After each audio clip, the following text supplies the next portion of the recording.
In the house, we've got Clinton Thetford. He's the Emergency Management Coordinator for the County of Lubbock. Welcome to the program this morning. Good morning.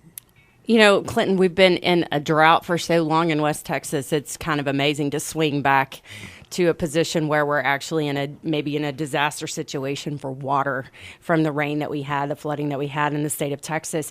Talk to us a little bit about emergency declarations, how those are done, what there is to be gained for the county, and what's the threshold that we have to meet in order to get disaster relief.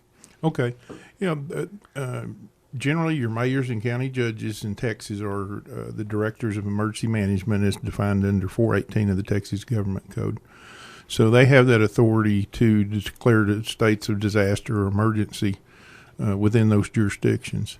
You can declare a disaster or have a disaster declaration based on response. And if, example is we had a major F5 tornado come through Lubbock and we had significant damage such as the Moore, Oklahoma, right, we would immediately declare a disaster declaration based on the fact that we needed state and federal assistance in the response to that event.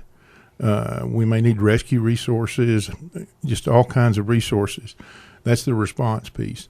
Well, the disaster declaration that we've actually done is for the recovery piece after the emergency has occurred, and it's based on a FEMA formula for a threshold of uninsured loss within a county. You have to reach a certain level, and then the state has to reach a certain level before they can be considered as a federal disaster. Okay, let me stop you right there. I got a question about the uninsured loss. What constitutes uninsured loss? Is that people that are actually not insured, or is this like public loss, private loss?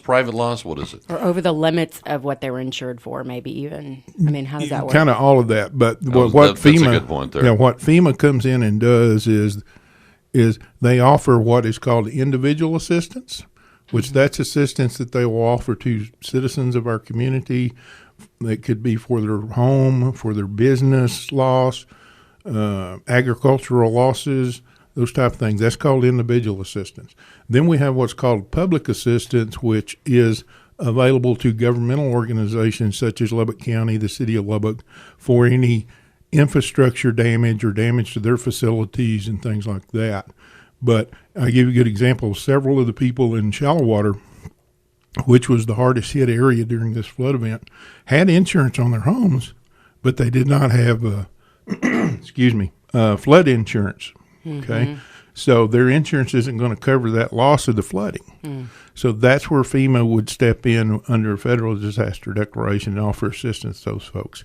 Normally that comes in the form of a low interest loan to those folks. But it kind of depends on their economic status and things like that. They may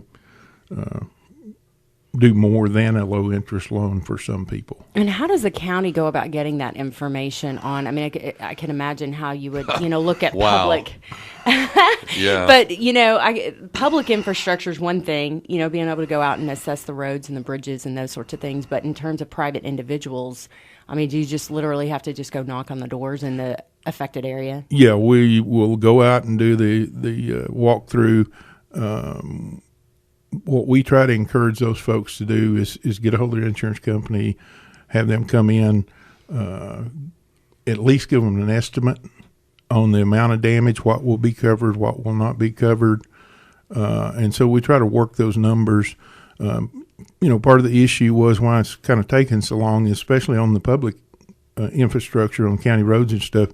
The roads were covered with water, so we had to kind of let that recede for our guys to get in and then make a good determination of what that repair cost was going to be to those roads. But what we're is trying it to add on right now for the county alone. It's at $2.2 million, and I know that shallow water's got some infrastructure. We're going to be coordinating with them today and tomorrow to finalize those numbers. That's just that's relative just one single aspect, though. That's one single aspect of it.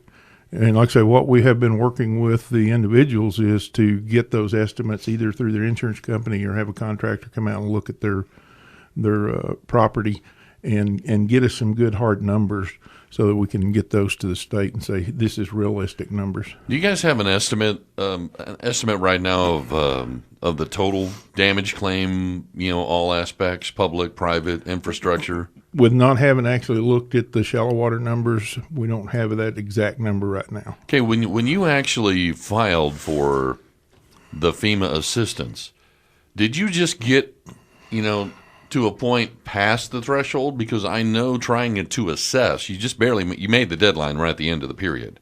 Yeah, but normally you have within 30 days of a disaster declaration to make that request. But the thing is I'd bet you a Happy Meal that it's almost impossible to do a complete damage assessment within 30 days. So do you just get past the threshold and you just keep assessing, or what? Yes, we will do that, and then once we are approved at the federal level, then they will actually send in teams that will come in and reassess what we've looked at. So it's kind of like a supplemental claim in an insurance deal. You get hail damage on your car, you go in there, the guy that repairs it finds that it's going to cost $2,000 more than whatever.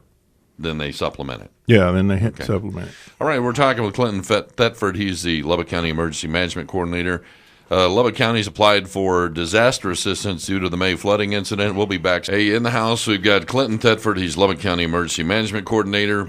All right, flooding event, Lubbock County, May 2015, and we have assessed some damage. We have passed the just under $1 million threshold in the county, and in the nick of time, swooped down and actually filed. We weren't screwing around or anything like that. It just takes time to assess that. And like you said, a lot of the water, it has to dry up before you know what the damage really is, right? Yeah, especially on our county roads in that infrastructure where there was water that was setting over the roadway.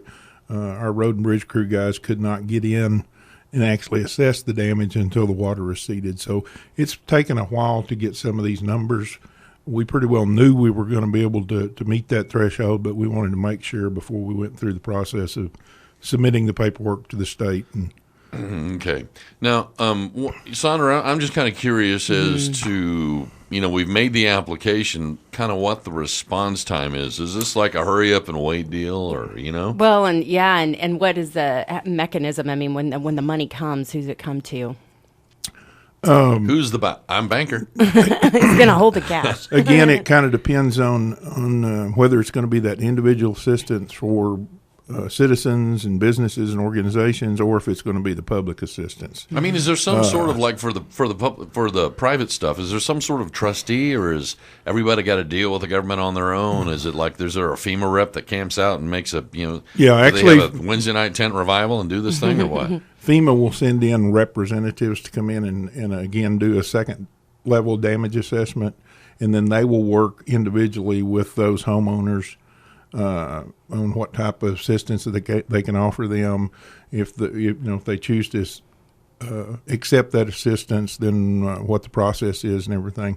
I'm assuming, and we believe that probably within today or tomorrow we'll get that answer back from the state, and I think it's probably going to be yes, based on the rest of the state and all being inclusive in that disaster declaration. But as soon as we get that information, FEMA will contact the county.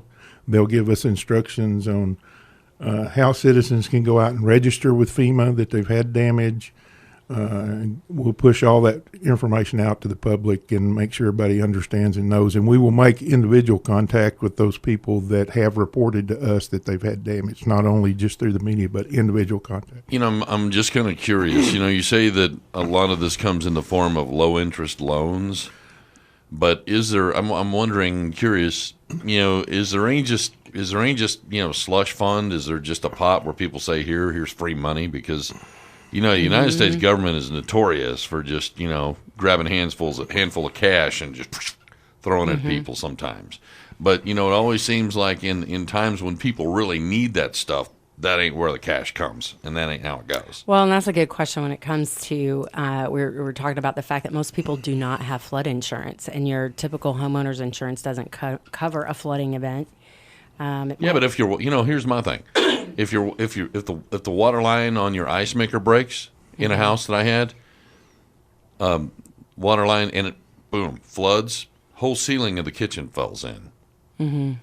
So I mean, that's a flood. You know, your washer, you know, the water hose on your washer burst. That's a flood.